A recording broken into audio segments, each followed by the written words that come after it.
O Trovejar do Silêncio, Joel Goldsmith. Terceira parte da Lei para a Graça.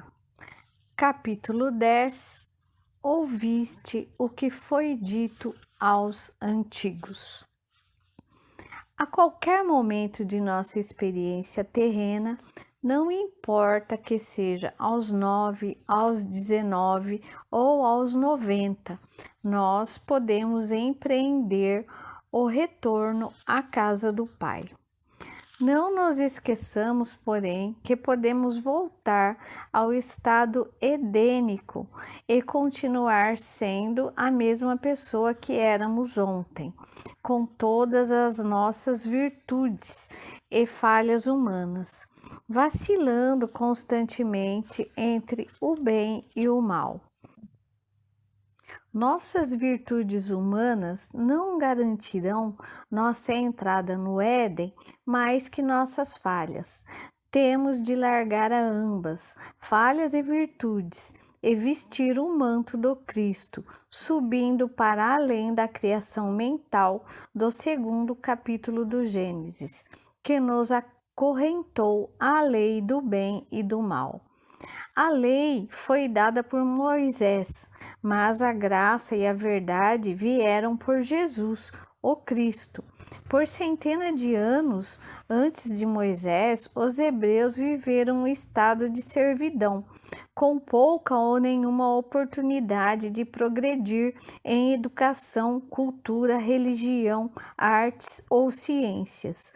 E sob tais circunstâncias, não é de se admirar que vivessem com um senso moral pouco desenvolvido.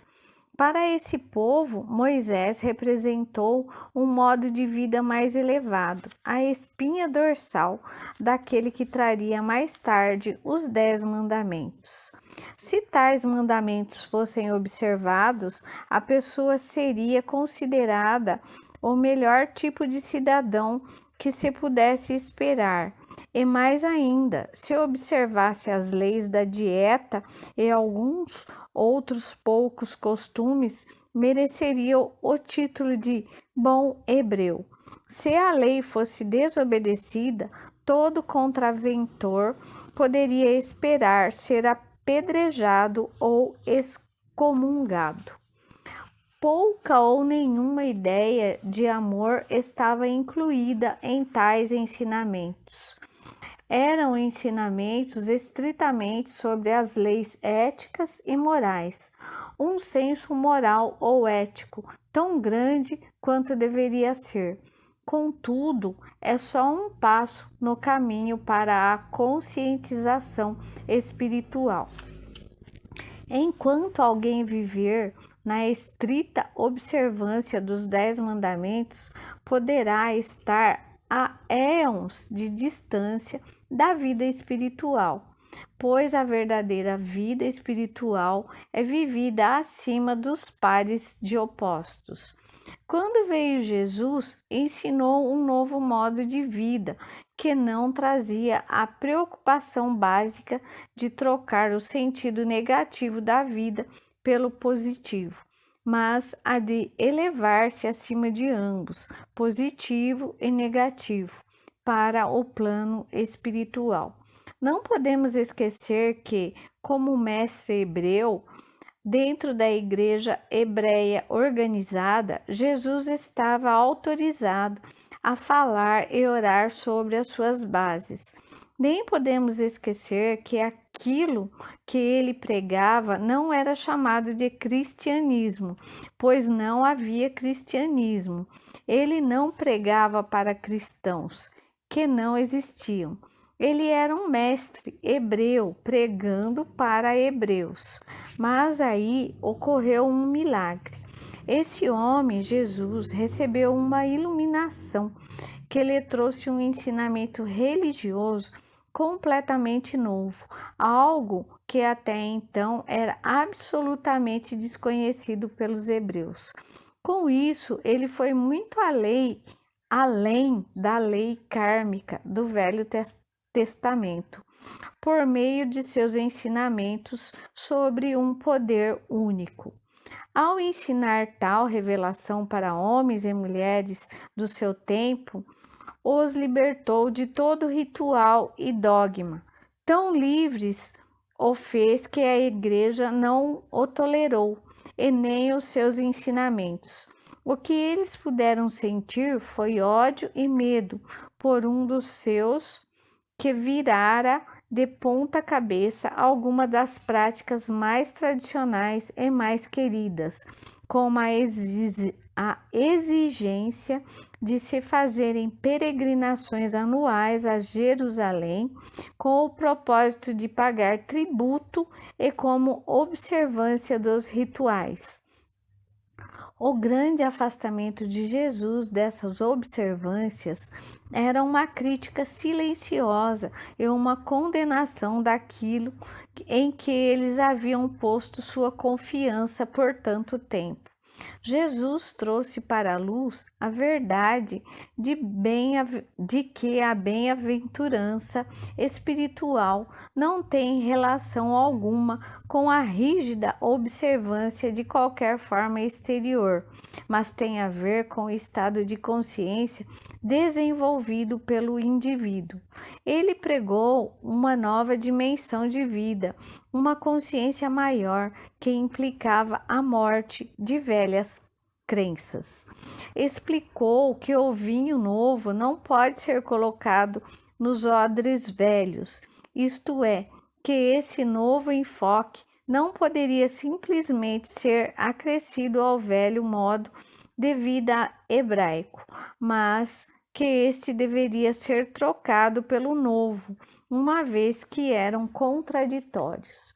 No Sermão da Montanha, Jesus resume as diferenças entre o judaísmo e os novos ensinamentos, que não eram ainda conhecidos como cristianismo, mas como ensinamentos de um mestre hebreu, livre pensador e radical.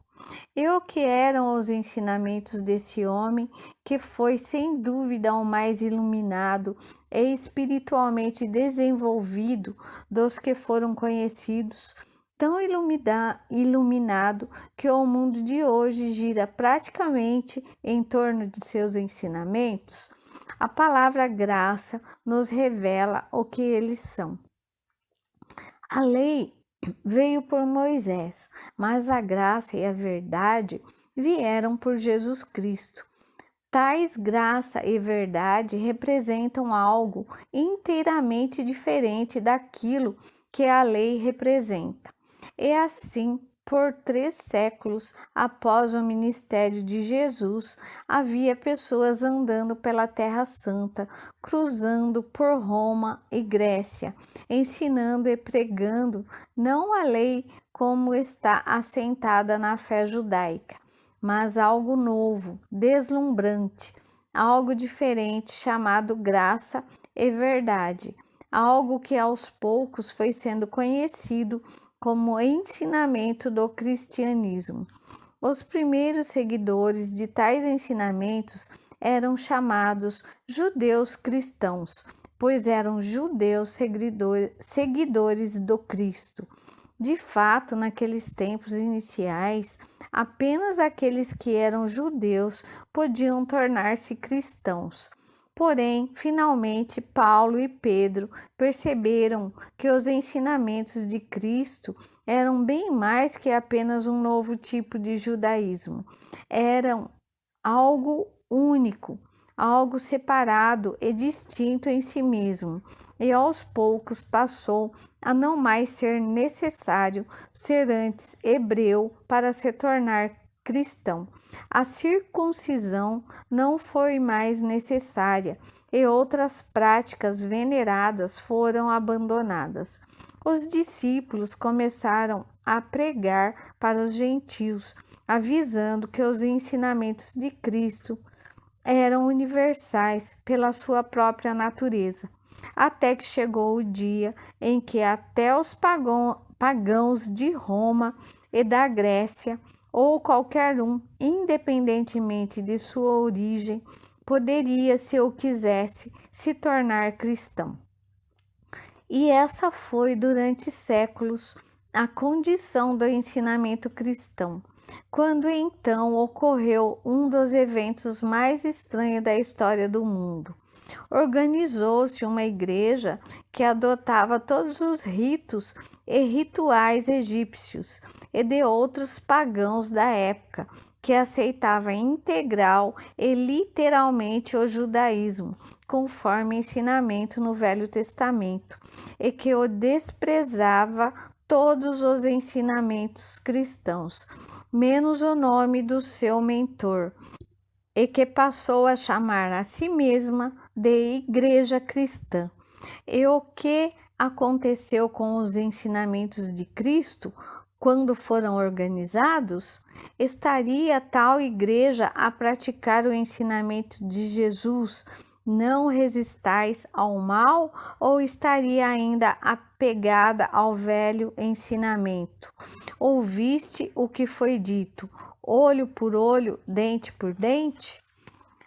A prática do verdadeiro cristianismo eleva o homem adâmico, que exige vingança sobre o seu inimigo, do estado de consciência da lei kármica para outra consciência da graça e da verdade, que revela um Deus de amor no lugar de um Deus de vingança e punição.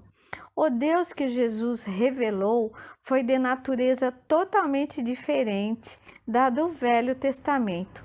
E no trecho do Sermão da Montanha, em que aborda a lei kármica, Jesus ensina que o pecado é em si a própria punição, mas não faz nenhuma referência a um Deus que pune. Explica claramente que, assim como fizermos aos outros, assim será feito conosco.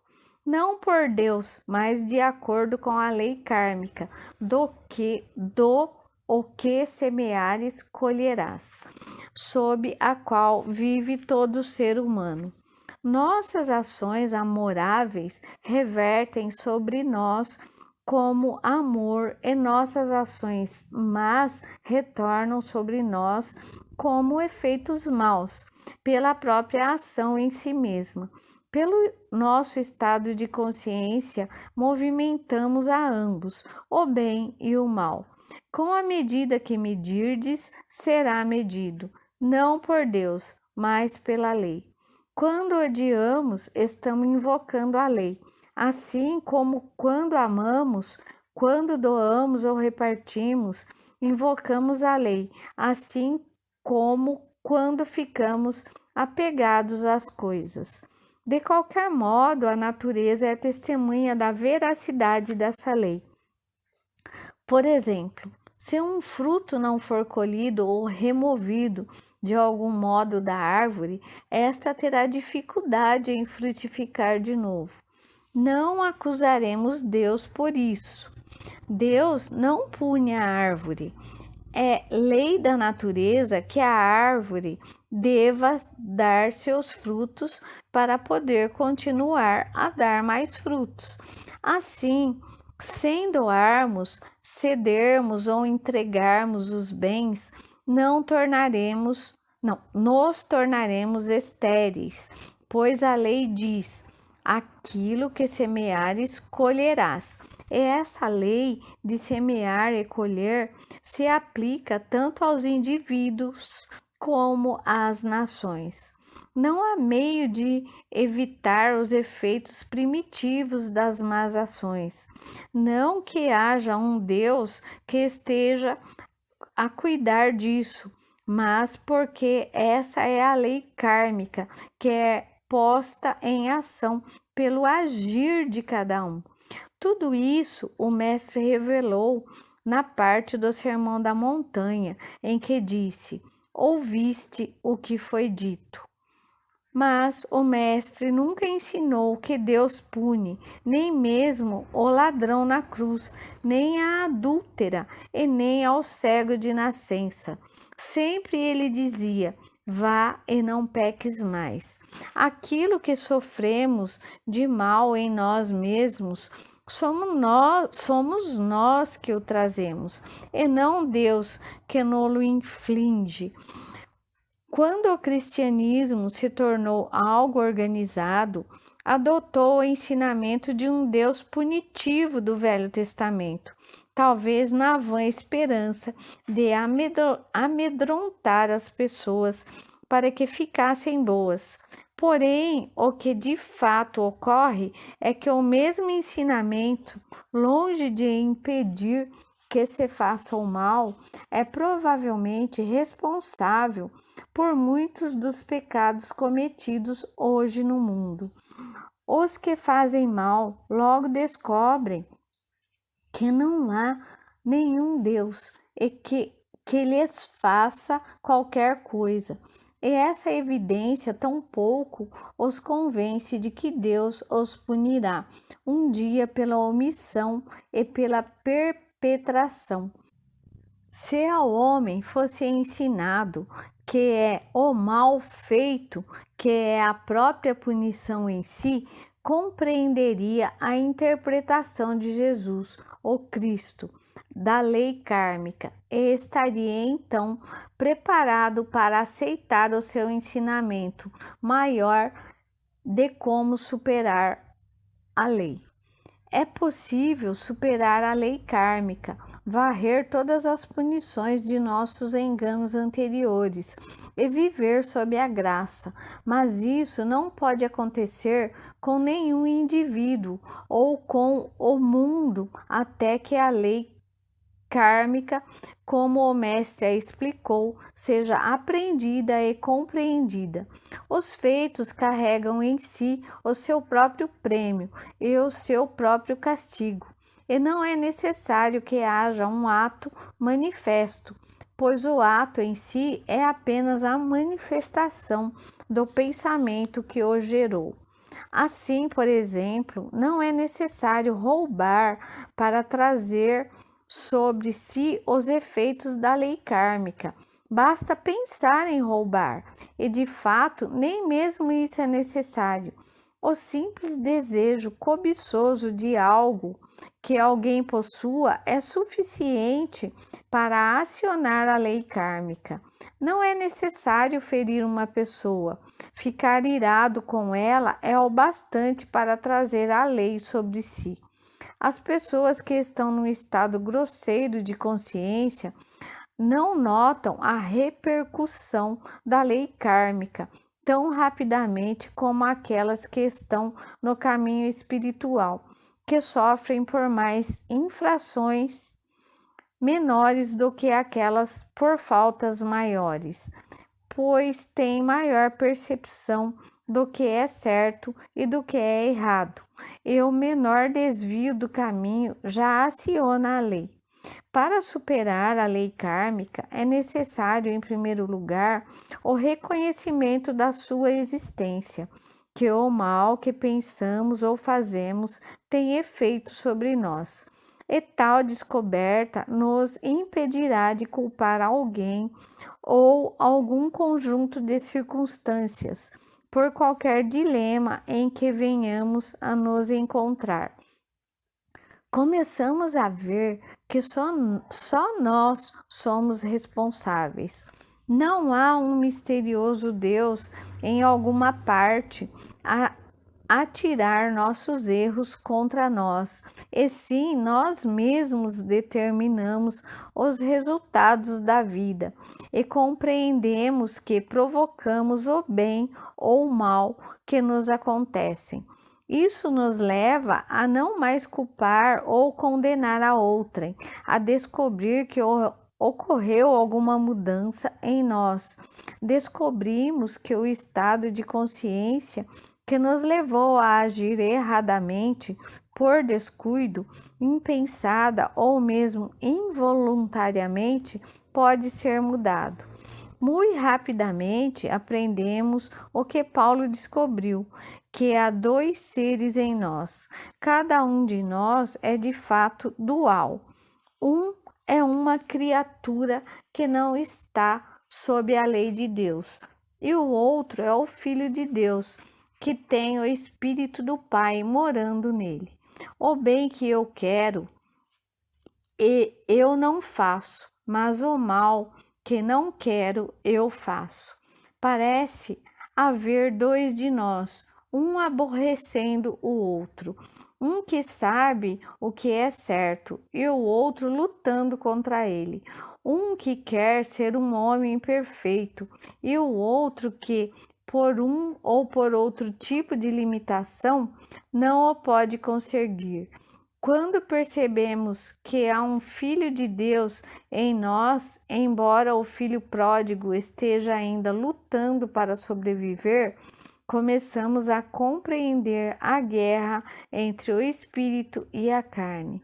O filho pródigo, ou homem adâmico, que vaga pelo mundo desperdiçando sua substância para finalmente mergulhar no abismo da degradação, o que é simbolizado pelo repartir a comida com os porcos. Outro não é senão o filho herdeiro que mais tarde veste a túnica de púrpura e o precioso anel. Não se trata de dois homens diferentes, mas do mesmo homem em dois estágios diferentes de consciência. Tão logo aceitamos o princípio de que não há nem bem nem mal nas pessoas, coisas ou condições, isto é, em qualquer efeito ou aparência, nesse momento começa a aceitação interior que nos leva à vida da graça, pois agora já não estamos em conflito ou oposição com qualquer pessoa ou coisa. Sempre há escolha entre um caminho e outro, e a escolha e a aceitação do caminho são sempre nossas. Nessa altura, a finalidade da vida torna-se o atingir de um despertar da consciência do nosso verdadeiro eu, ou, como é dito na literatura mística, a união consciente com Deus, união na qual desaparece nosso pequeno eu e fica intacto o puro eu como nossa identidade definitiva e eterna. Dentro de cada um de nós está o reino de Deus. Dentro de cada um de nós está a capacidade de viver na terra sem lutas, sem ódio ou inveja. Nós, porém, não podemos realizar isso como seres humanos, e é por isso que os nossos amigos nos dizem que esse modo de vida não é praticável. Bonito de fato, mas nada prático. A aplicação do eu vos digo do Sermão da Montanha é possível apenas quando a pessoa descobre que não vive disso ou daquilo, que sejam humanos, mas de cada palavra que procede da boca de Deus. O Sermão da Montanha é um modo de vida impossível para nós, como meros seres humanos, a menos que tenhamos despertadas as faculdades divinas dentro de nós e que estejamos vivendo mais pela alma do que pela mente e pelo corpo. Então, como aceitamos a tarefa de amar nosso próximo como a nós mesmos e a Deus acima de tudo, admitindo em plena humildade que por nós mesmos nada podemos fazer, que não podemos nem mesmo ser bons, pois só há um bom, o Pai, e que nem mesmo existe nada que seja bom ou mal. Estaremos no caminho místico, no caminho da união consciente com Deus. No Sermão da Montanha, que é a mais sublime mensagem jamais oferecida ao mundo, estão apresentados dois modos de vida diametralmente opostos. Há o caminho do ouvistes o que foi dito aos antigos, caminho que o mundo está percorrendo até agora. E há também o caminho do eu, porém, vos digo, a nova revelação de um viver pela graça divina. O eu vos digo é a assertiva completa de que Deus é o princípio criador de manutenção e sustento. Esse é o modo de vida místico no qual não somos atores, agentes ou figuras principais, mas em que há a presença transcendente e o poder que o Mestre chamou de Pai interno. No ouvistes o que foi dito, e na experiência do filho pródigo, vivemos sob a lei, até então sob a influência da criação mental do segundo capítulo do Gênesis. Quando voltamos ao nosso estado original de puro ser, não mais vivemos sob a lei kármica, mas sob a graça, sob o eu, porém, vos digo do Sermão da Montanha.